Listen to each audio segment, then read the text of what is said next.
ಅಹಮದಾಬಾದ್ನಲ್ಲಿ ನಾಳೆ ಭಾರತ ಮತ್ತು ನ್ಯೂಜಿಲೆಂಡ್ ತಂಡಗಳ ನಡುವೆ ಟಿ20 ವರ್ಲ್ಡ್ ಕಪ್ನ ಫೈನಲ್ ಪಂದ್ಯ ನಡೆಯಲಿದೆ. ಇನ್ನು ನ್ಯೂಜಿಲೆಂಡ್ ಎದುರು ನಡೆದಿರುವ ಫೈನಲ್ ಪಂದ್ಯದಲ್ಲಿ ಟೀಂ ಇಂಡಿಯಾ ತನ್ನ ಪ್ಲೇಯಿಂಗ್ ಇಲೆವೆನ್ನಲ್ಲಿ 2 ದೊಡ್ಡ ಬದಲಾವಣೆಯನ್ನು ಮಾಡಿಕೊಳ್ಳಲಿದೆ.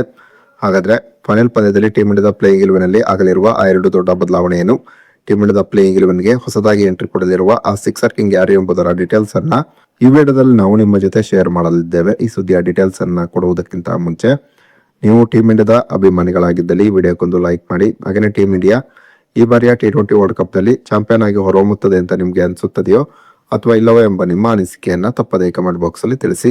ನಾಳೆ ಅಹಮದಾಬಾದ್ ನಲ್ಲಿ ಭಾರತ ಮತ್ತು ನ್ಯೂಜಿಲೆಂಡ್ ತಂಡಗಳ ನಡುವೆ ಟಿ20 ವರ್ಲ್ಡ್ ಕಪ್ ನ ಫೈನಲ್ ಪಂದ್ಯ ನಡೆಯಲಿದೆ.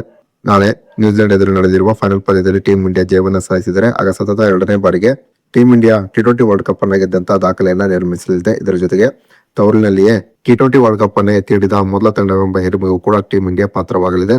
ಇನ್ನು ನಾಳೆ ನ್ಯೂಜಿಲೆಂಡ್ ಎದುರು ನಡೆದಿರುವ ಫೈನಲ್ ಪಂದ್ಯದಲ್ಲಿ ಟೀಂ ಇಂಡಿಯಾ ತನ್ನ ಪ್ಲೇಯಿಂಗ್ ಇಲೆವೆನ್ನಲ್ಲಿ 2 ದೊಡ್ಡ ಬದಲಾವಣೆಯನ್ನು ಮಾಡಿಕೊಳ್ಳುವ ಸಾಧ್ಯತೆ ಇದೆ. ಈ ಬಾರಿಯ ಟಿ20 ವರ್ಲ್ಡ್ ಕಪ್ ನಲ್ಲಿ ಅಭಿಷೇಕ್ ಶರ್ಮಾ ಟೀಂ ಇಂಡಿಯಾದ ಪರವಾಗಿ ಒಂದು ಉತ್ತಮವಾದ ಬ್ಯಾಟಿಂಗ್ ಪ್ರದರ್ಶನ ತೋರುತ್ತಿಲ್ಲ.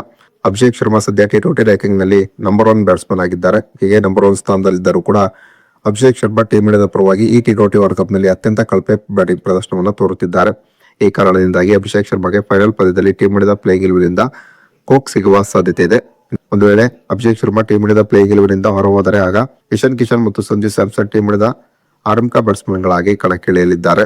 ಇನ್ನು ಅಭಿಷೇಕ್ ಶರ್ಮಾ ಬದಲಾಗಿ ರಿಂಕು ಸಿಂಗ್ ಟೀಂ ಇಂಡಿಯಾದ ಪ್ಲೇಯಿಂಗ್ ಇಲೆವೆನ್ ಒಳಗೆ ಬರುವ ಸಾಧ್ಯತೆ ಇದೆ. ರಿಂಕು ಸಿಂಗ್ ಅಹಮದಾಬಾದ್ನ ನರೇಂದ್ರ ಮೋದಿ ಸ್ಟೇಡಿಯಂನಲ್ಲಿ ಒಂದು ಭರ್ಜರಿಯಾದಂತಹ ಬ್ಯಾಟಿಂಗ್ ಪ್ರದರ್ಶನವನ್ನು ತೋರಿರುವ ದಾಖಲೆ ಇದೆ. ಅದರಲ್ಲೂ Rinku Singh back to back 5 ಸಿಕ್ಸರ್ಗಳನ್ನು ಹೊಡೆದು ಐಪಿಎಲ್ ನಲ್ಲಿ ಕೆಕೆಆರ್ ತಂಡಕ್ಕೆ ಜಯವನ್ನ ತಂದುಕೊಟ್ಟಿದ್ದರು. ಹೀಗೆ ಸಿಕ್ಸರ್ ಕಿಂಗ್ ಆಗಿರುವಂತಹ ರಿಂಕು ಸಿಂಗ್ ಏನಾದರೂ ಟೀಂ ಇಂಡಿಯಾದ ಪ್ಲೇಯಿಂಗ್ ಇಲೆವೆನ್ಗೆ ಫೈನಲ್ ಪಂದ್ಯದಲ್ಲಿ ಬಂದರೆ ಆಗ ಟೀಂ ಇಂಡಿಯಾದ ಬ್ಯಾಟಿಂಗ್ ಲೈನಪ್ ಇನ್ನಷ್ಟು ಬಲಗೊಳ್ಳುವುದರಲ್ಲಿ 2 ಮಾತಿಲ್ಲ. ಹಾಗೆಯೇ ಸದ್ಯ ಟಿ20 ರ್ಯಾಂಕಿಂಗ್ ನಲ್ಲಿ ನಂಬರ್ 1 ಬೌಲರ್ ಆಗಿರುವಂತಹ ವರುಣ್ ಚಕ್ರವರ್ತಿ ಕೂಡ ಈ ಬಾರಿಯ ಟಿ20 ವರ್ಲ್ಡ್ ಕಪ್ ನಲ್ಲಿ ಒಂದು ಉತ್ತಮವಾದಂತಹ ಬೌಲಿಂಗ್ ಪ್ರದರ್ಶನ ತೋರುತ್ತಿಲ್ಲ. ಹೀಗಾಗಿ ಫೈನಲ್ ಪಂದ್ಯದಲ್ಲಿ ವರುಣ್ ಚಕ್ರವರ್ತಿ ಬದಲಾಗಿ ಮೊಹಮ್ಮದ್ ಸಿರಾಜ್ಗೆ ಟೀಂ ಇಂಡಿಯಾದ ಪ್ಲೇಯಿಂಗ್ ಇಲೆವೆನ್ ಸ್ಥಾನ ಸಿಗುವ ನಿರೀಕ್ಷೆಯೂ ಕೂಡ ಇದೆ.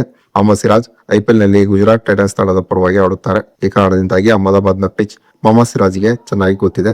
ಅಹಮದಾಬಾದ್ನ ಪಿಚ್ ಸ್ಪಿನ್ನರ್ಗಳಿಗೆ ಅಷ್ಟೊಂದು ಅನುಕೂಲಕರವಾಗಿಲ್ಲ. ಈ ಕಾರಣದಿಂದಾಗಿ ಮೊಹಮ್ಮದ್ ಸಿರಾಜ್ ಟೀಂ ಇಂಡಿಯಾದ ಪ್ಲೇಯಿಂಗ್ ಇಲೆವೆನ್ಗೆ ಬಂದರೆ ಆಗ ಟೀಂ ಇಂಡಿಯಾದ ಬೌಲಿಂಗ್ ಯೂನಿಟ್ ಕೂಡ ಇನ್ನಷ್ಟು ಬಲಗೊಳ್ಳುವ ಸಾಧ್ಯತೆ ಇದೆ. ಈ ಕಾರಣದಿಂದಾಗಿ ಫೈನಲ್ ಪಂದ್ಯದಲ್ಲಿ ಟೀಂ ಇಂಡಿಯಾ ತನ್ನ ಪ್ಲೇಯಿಂಗ್ ಇಲೆವೆನ್ನಲ್ಲಿ 2 ಬದಲಾವಣೆಯನ್ನ ಮಾಡಿಕೊಂಡು ಕಣಕ್ಕಿಳಿಯಬಹುದು.